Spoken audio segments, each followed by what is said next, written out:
yung last na sinabi ni Pastora na ano yung unang ano natin? Bansa natin, pray for our country, our families, dapat may unity. And then yung church, which is the kingdom of God. Ano ulit yung kaharian ng Diyos? Ito. So, ulitin natin, where is God? In His kingdom. Ang kanyang kaharian, di ba? In the spiritual realm, God is in heaven. So, on earth, asan ang kaharian ng Diyos? Yung kung saan nagkakatipon ang mga mananampalataya sa ating buhay na Diyos. Ito yung kanyang kaharian. So, whether nasa building o tinatawag natin church o yung katulad natin na community. So, dahil nagkakatipon tayo ng mga mananampalataya sa buhay na Diyos at kay Kristo, ito ay kingdom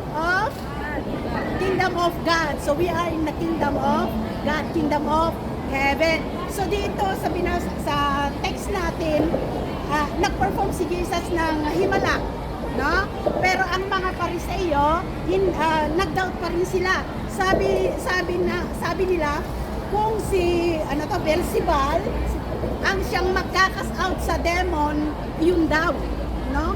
Pero sabi ni Jesus, kung ang si Beelzebul ang magkas out sa demon, ito yung Satan is dividing himself. So hindi pwede na ang espiritu ni Satan ang siyang magkakas out sa sa demon possess.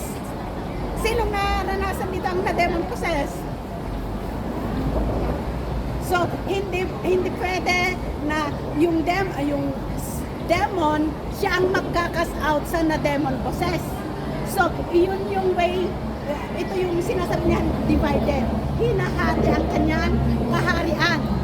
So, dapat ang espiritu ng Diyos ang siyang magkakas out lamang sa demon possess o yung masasama. In that way, the Spirit of God will come upon you. No? So, yun yung division about kingdom. So, si Satan hindi pwedeng siya ang mag-cast out o magpapaalis sa na-demon possess. Kasi in that way, pinaapalis niya sarili niya. So, dinidivide niya. So, dapat, ang kaharian ng Diyos, ang patatalsikin niya ay ang demonyo para magiging stand. So, katulad natin na mananampalataya, tayo na mga Kristiyano, yung sabi ng Pastora, dapat magkaisa tayo, no?